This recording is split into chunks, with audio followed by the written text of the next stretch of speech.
রোশনাই ধারাবাহিকে দেখেছিলাম রোশনাই আরণ্যকের সেবা শুশ্রূষা করার জন্য রয়ে গেল চ্যাটার্জি বাড়িতে, কিন্তু বাড়ির লোক ওকে থাকতে দিতে চায়নি। আরণ্যক জোরাজুরি করেছে। যখন ওরা দেখেছে ছেলে কিছুতেই রোশনাইকে ছাড়বে না, ও চলে গেলে বিপদ হতে পারে, সেই জন্য আর কিছু বলেনি। রোশনাই খাওয়ার বন্দোবস্ত করছে আরণ্যকের জন্য। কি খাবে সেটা একমাত্র ওই জানে। বড় মা রান্নাঘরে ছিল, সেখানেও গেছে। বলছে, বড় মা, স্যারজির তো স্যুপ খাওয়ার সময় হয়ে গেছে, আমি স্যুপটা করে দিচ্ছি। ও বানাতে থাকলো।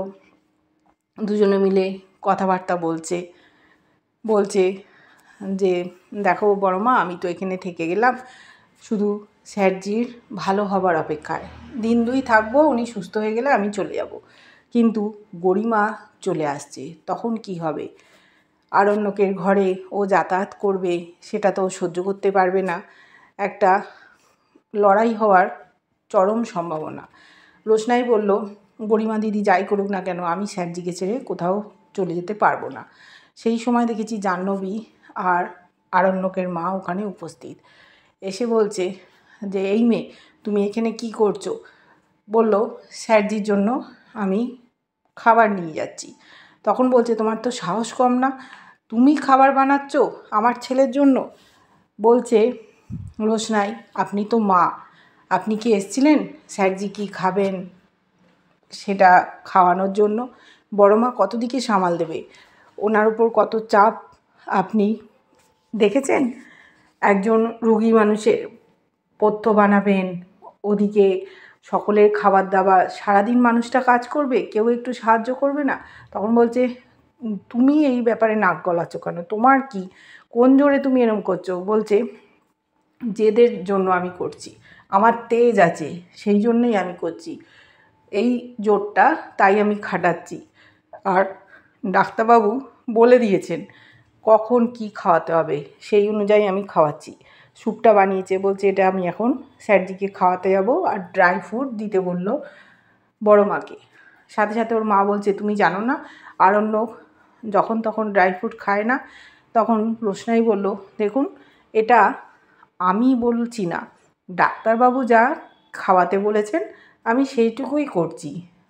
উনি হয়তো যখন সুস্থ থাকেন তখন খান না, কিন্তু এখন অসুস্থ, ওনাকে খেতে হবে, সেই জন্যই আমি খাবারটা নিয়ে যাচ্ছি। বলছে, এত মুখে মুখে কথা বলো, ভাবা যায় না, কেন তুমি এত মুখে মুখে তর্ক করো? গরিমা আর একটু পরে এসে যাবে, ফ্লাইটে উঠে গেছে, তোমাকে যদি আরণ্যকের ঘরে দেখে তখন ও সহ্য করতে পারবে তোমাকে? একটা বাইরের মেয়ে, সেই কিনা তার স্বামীর সেবা শুশ্রূষা করছে। বড় মা বলছিল যে, তোরা নয় ভাব, বাচ্চা তো ভালো নেই গরিমার সাথে, তাই তোরা চিন্তা ভাবনা কর একসাথে তোরা থাকতে পারিস কি না। ও একেবারেই গরিমার সাথে ভালোভাবে কাটাতে পারছে না, সব সময় অশান্তি হচ্ছে, বাড়ির লোকেরাও ঝামেলা করছে, তুই একমাত্র বুঝিস আরণ্যককে, কিন্তু সেটা হবার নয়। ও একেবারেই চায় না যে গরিমা দিদি সংসারটা ওর জন্য ভেঙে যাক। বলছে, দেখো, যতই হোক গরিমা তো আমার দিদি হয়, আমি চাই না আমার জন্য কারুর ক্ষতি হোক। ওকে কিছুতেই আরণ্যকের ঘরে ঢুকতে দেবে না, দাঁড়িয়ে আছে। বলছে, দেখুন, ছেলেটা তো আপনাদের, আপনারা কি চান? ছেলেটা সুস্থ হয়ে যাক নাকি আরও অসুস্থ হয়ে যাক? আমাকে আটকে রাখতে পারবেন না, আমি তো স্যারজির ঘরে যাবই। গরিমা দিদিও আসুন, তাতে আমার কিচ্ছু এসে যায় না।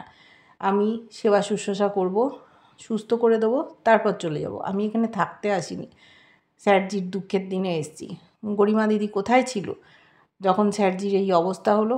বাইরে তো চলে গেল আরণ্যকের ঘরে। আরণ্যক শুয়েছিল, বলল, স্যারজি আপনি খেয়ে নিন। রোশনাই এসছে, বলছে, এখন আমি নিজে নিজেই খেতে পারবো। তখন বললো, আমি যদি খাইয়ে দিই অসুবিধে আছে? বললো, না না, অসুবিধে থাকবে কেন? আরণ্যক বলছে যে, তুমি এখান থেকে চলে যাবে, তোমার অনেক ক্ষতি হয়ে গেল তাই না আমার জন্য?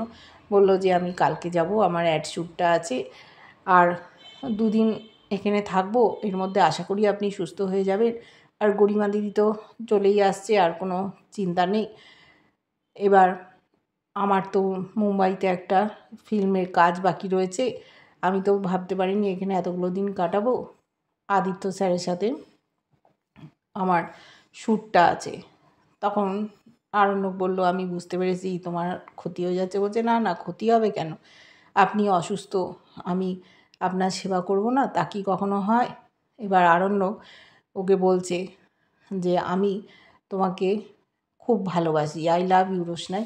যখন বলেছে, বাইরে থেকে দেখছি গরিমা হাততালি দিচ্ছে, পেছন পেছন আসছে আরণ্যকের মা, বাবা, জাহ্নবী, গরিমা সকলে এসছে। বড় মাও বলছে, বাহ, তুমি এই বাইরের মেয়েটাকে বলছো ভালোবাসি, তাকে ঘরে ঢুকিয়েছো, আর আমি তোমার স্ত্রী না? তুমি এইভাবে এই মেয়েটাকে প্রশ্রয় দিচ্ছ? আমি একে এখানে কিছুতেই থাকতে দেবো না। হাত ধরে টেনে সরিয়ে দিচ্ছে, বলছে, দেখো গরিমা দিদি, এখানে চেঁচামেচি করো না, স্যারজি শরীর ভালো না। আরণ্যকের বাবা চিৎকার করছে, বলছে, আমি এক্ষুনি থানা পুলিশ করব, পুলিশ ডাকতে যাচ্ছে। তখন রোশনাই বলল, আপনি পুলিশ ডাকতে যাচ্ছেন? দুদিন অপেক্ষা করুন, দেখবেন পুলিশই আপনার খোঁজে বাড়িতে আসবে। তখন বলছে রোশনাই আরণ্যকের মাকে, যে স্বামীর জন্য আপনি এত গর্ব করছেন, দেখবেন এই স্বামীর জন্যই আপনি সবার কাছে মুখ লুকোতে পারবেন না। বলছে, এত বড় বড় কথা বলছো, কি হয়েছে? বুঝতে তো পারছে আরণ্যকের বাবা ঘটনাটা কি ঘটেছে। বলল, আপনারা আপনাদের ছেলের ভালো চান না? কেন এরম চেঁচামেচি করছেন? কেন অস্থির করছেন স্যারজিকে? আরণ্যক চিৎকার করছে, তোমরা রোশনাইকে এখান থেকে যেতে বলো না, আমি ভালো থাকবো না। রোশনাইকেও বলেছে, দেখো, আমি তোমাকে ছাড়া বাঁচতে পারবো না, আমার এই অল্প বয়সী একবার হার্ট অ্যাটাক হয়ে গেল, এবার তুমি যদি চলে যাও, তোমাকে ছাড়া আমি থাকবো কী করে? কিছুতেই আমি সুস্থ হতে পারবো না। রোশনাই বলেছিল, আমার একটা অনুরোধ আছে, আমি যে মন্দিরে পুজো দিতে গেছিলাম, সেই মন্দিরে পুরোহিতমশাই বলেছিলেন আপনি সুস্থ হয়ে গেলে একসাথে দুজনে গিয়ে পুজো দেব, আপনি যাবেন তো? আমি একবার আসবো। তখন বলল, নিশ্চয়ই আমি যাব। ওরা ব্যক্তিগত সময় কাটাচ্ছিল, সেই সময় হুড়মুড় করে এরা ঢুকে পড়েছিল। ওদিকে আমরা দেখছি রাজেশ লোক ফিট করছে কীভাবে রোশনাইকে এই পৃথিবী থেকে সরিয়ে দেওয়া যায়, তাই বন্দোবস্ত করছে। রোশনাই জানতেও পারছে না সাথে আছে সুরঙ্গমা, যে লোকটাকে বলেছে রোশনাইকে শুটিং স্পট থেকে সরিয়ে আনতে হবে। বলতে হবে যে আরণ্যক চ্যাটার্জি সিঁড়ি থেকে পড়ে গিয়েছেন, আর তার অবস্থা ভালো না। রোশনাই চলে আসতে চাইবে, আর সেই সময় তুমি গাড়ি নিয়ে ওকে তুলবে। এবার বাকিটা আমি বুঝে নেব। ওকে যে মেরে ফেলার প্ল্যান করছে সেটা বুঝতে পেরেছে লোকটা। তখন বলছে, এরপর আমার জেল হাজত হলে কী হবে? তখন বলছে, দেখো, তুমি যা শুনেছো তুমি তোমার মধ্যেই রাখবে, এটা যেন পাঁচ কান না হয়। আর তোমার একটা ছোট্ট বাচ্চা আছে না? বললো, হ্যাঁ স্যার, 2 বছরের বাচ্চা। বলছে, তুমি যদি কিছু গোলমাল করেছো, তুমি বাচ্চাটাকে তো দেখতেও পাবে না, আর তোমাকেও আমি পৃথিবী থেকে সরিয়ে দেবো। ও ভয় পেয়ে গেছে, বলছে, কাজটা তুমি করতে পারবো তো? বললো, দেখো, তুমি যদি কাজটা করতে পারো তাহলে সারা জীবন তুমি বসে খাবে, তোমাকে আর টাকার জন্য চিন্তা করতে হবে না। ও কোনো উপায় নেই, তাই ও রাজি হয়ে গেল। এবার আরেকটা লোক ছিল গুন্ডা, তাকে বললো, যাও, ওকে ছেড়ে দিয়ে এসো। সুরঙ্গমা জিজ্ঞেস করছে কি প্ল্যান করেছে রোশনাইয়ের বিরুদ্ধে। বলল, রোশনাইকে কি একেবারেই সরিয়ে দেবেন?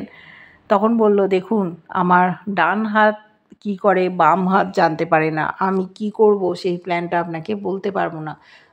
দেয়ালেরও কান আছে, যদি কেউ শুনতে পারে।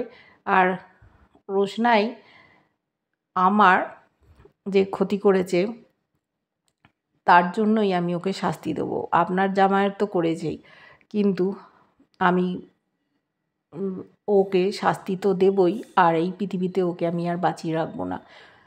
আমাকে বিয়ে করতে গিয়ে আমাকে ঠকিয়েছিল, অনেক অসম্মান করেছে, আমি ওকে এবার ছাড়বো না। আমি যখন এখানে এসে গেছি, ওকে একেবারে শেষ করে দিয়েই যাব।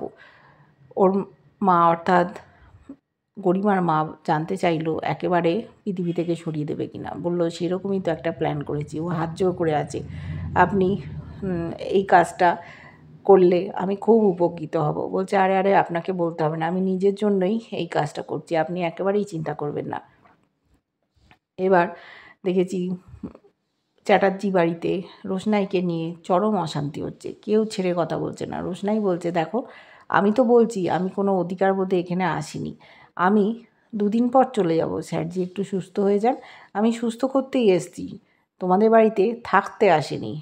বড়মা বলছিল তুই এখান থেকে চলে যা, এরা তোকে থাকতে দেবে না। বলছে দেখো স্যারজি সুস্থতার জন্যই আমি এখানে থাকবো, আর এরা কেউ বুঝছে না, এদের বাড়িরই তো ছেলে।